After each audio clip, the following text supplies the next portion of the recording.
Assalamualaikum warahmatullahi wabarakatuh. Salam sejahtera, semoga kasih sayang, keselamatan, dan keberkahan dilimpahkan kepada kita semua. Baik, kita ada pada sesi ke-13 Kaizen. Ya, materi kita hari ini sebagai berikut: How to implement Kaizen in logistic and supply chain. Bagaimana mengimplementasikan Kaizen ini dalam kegiatan logistik dan rantai pasok. Sebagaimana kita ketahui, eh, dalam menganalisis kondisi suatu rantai pasok, ya, saat ini kita telah memetakan paling tidak ada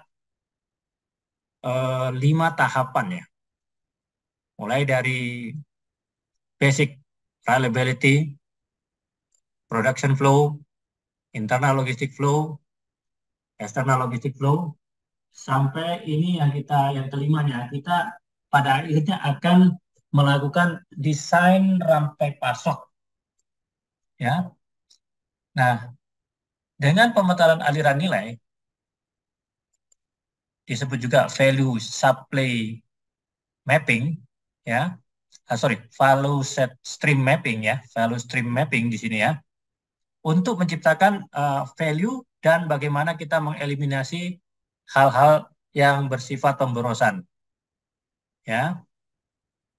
Di setiap putaran, di setiap siklus atau loop terdiri dari langkah-langkah yang tadi saya sebutkan, mulai dari uh, reliability yang dasar tadi, flow produksi, flow daripada internal logistik, flow daripada eksternal logistik, dan pada akhirnya kita mendesain suatu rantai pasok yang kita inginkan. Tentu saja dengan strategi-strategi yang kita miliki. Desain rantai pasok atau disebut juga supply chain design, disingkat SCD di sini, paling tidak satu perusahaan yang terlibat uh, harus melakukan pemetaan arus nilai, ya, harus adanya tadi value stream mapping dari kondisi yang ada saat ini.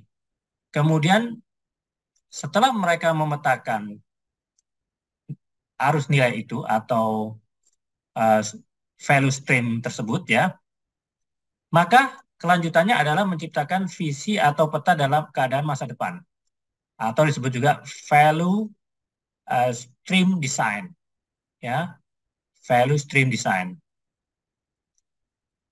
Kemudian barulah kita ambil suatu tindakan atau rencana tindakan, action plan, untuk mengubah rantai pasok sesuai dengan yang ideal atau yang kita inginkan. Di mana ruang lingkup daripada desain rantai pasok itu yang lengkap ya, harus lengkap, ya, tetapi perlu ditangani dengan langkah-langkah tambahan dari tugas desain suatu aliran nilai. Proyek harus dimulai dengan diawali dengan adanya produsen, perusahaan manufaktur. Mungkin juga di situ disebut ada kelompok-kelompok produk dalam perusahaan tersebut, disebut keluarga produk. Kemudian beberapa proyek desain aliran nilai, lanjutnya harus diperluas proses supply desainnya, ya, atau apa namanya nih, ya, supply chain desainnya harus diperluas ke dua sisi sumber, mulai dari sisi sumber dari asalnya, pengiriman, sampai dengan pengiriman.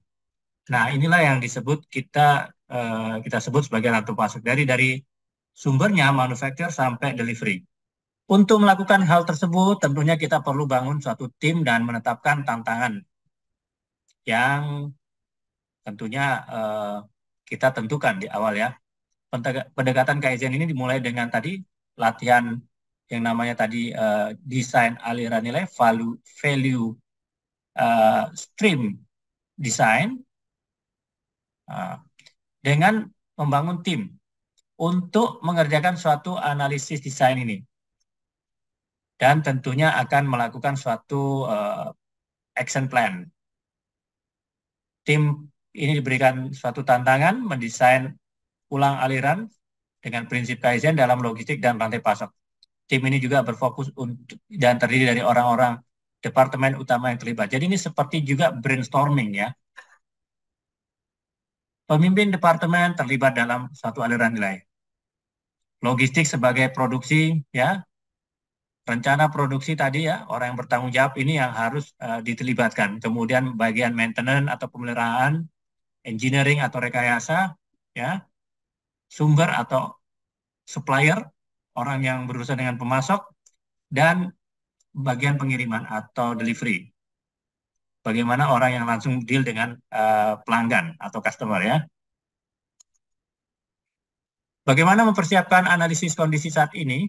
Mulai kegiatan persiapan dengan Gemba Walk. Kita sebaiknya menuju ke lokasi di tempat rantai pasok tersebut. Ya, kita harus survei, ya, kita harus jalani di situ ya. Kita menganalisis awal daripada suatu loop, suatu siklus logistik tarik, dan itu harus dilakukan ya. Jadi langkah pertama adalah menentukan di mana bagaimana suatu siklus, suatu putaran itu seharusnya ada. Ya, dari titik awal sampai titik akhir ini siklusnya bagaimana. Kemudian beberapa facilitation manufacturer dapat juga memiliki beberapa putaran logistik. Ya, jadi bukan hanya satu putaran, mereka memiliki beberapa putaran-putaran logistik. Lalu inisiasi suatu latihan value stream atau value stream design ini, dan kita batasi dengan jumlah loop atau putaran yang layak, ya, atau loop logistik yang alami. Dan kelompok nilai ini akan menentukan ruang lingkup daripada supply chain design tadi, ya, atau desain daripada rantai pasok. Kita bisa menggunakan SIPOK diagram dalam memetakan kondisi arus material saat ini. Mulai SIPOK itu singkatannya daripada supplier, input, proses, output, hingga customer. Nah, contohnya di sini saya menggunakan suatu proses dalam dangerous good warehouse, mulai dari shipper, kemudian inputnya itu adalah acceptance, ada storage di sini, sebetulnya prosesnya di sini bagaimana menghandling daripada acceptance itu.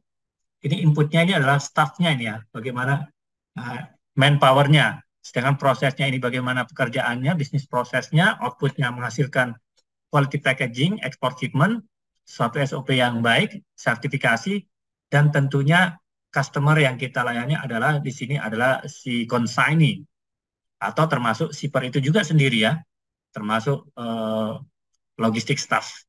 Rangkuman daripada keempat pilar atau ya 4 pilar tadi.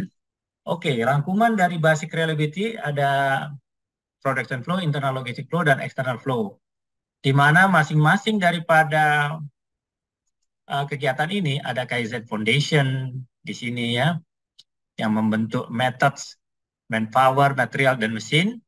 Kita bisa bikin game di sini ya, game 5S ya. Ini kalau kita bikin training, kita bisa bikin game ini. Kemudian line and layout design, bagaimana mendesain daripada tata letak. Ada di sini melibatkan low cost borderline, standard works, math, sampai low cost automation. Jadi ini urut-urutannya di kanan ya bacanya. Kayak tadi ini manpower dulu, mesin, material, sampai method. Ya, ada juga disebut sebagai 5M ya. Kalau ini mulai borderline. Nah, di sini yang kedua ini kita bisa lakukan game plug atau game simulasi ya.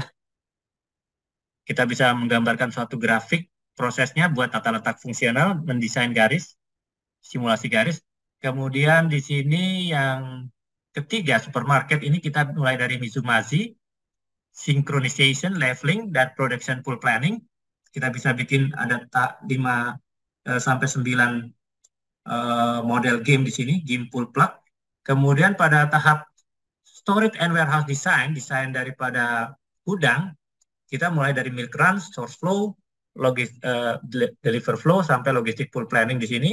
Di sini kita bisa gamenya mendemonstrasikan efek WIS plus ya, W plus. Nah, di sini ada kemungkinan dari peserta untuk mencoba konsep-konsep yang sangat penting dari perencanaan tarif. Oke, kemudian yang ini menentukan KPI utama pada akhirnya, semua orang akan bisa mengetahui KPI utamanya, key performance indikatornya seperti apa, mulai dari total waktu tunggunya, tingkat layanannya, efisiensi dan kualitasnya. Nah, ini akhirnya bisa ditentukan daripada latihan atau training tersebut. Oke, untuk sesi ini saya rasa cukup. Nanti kita ketemu di sesi terakhir, sesi 14. Terima kasih.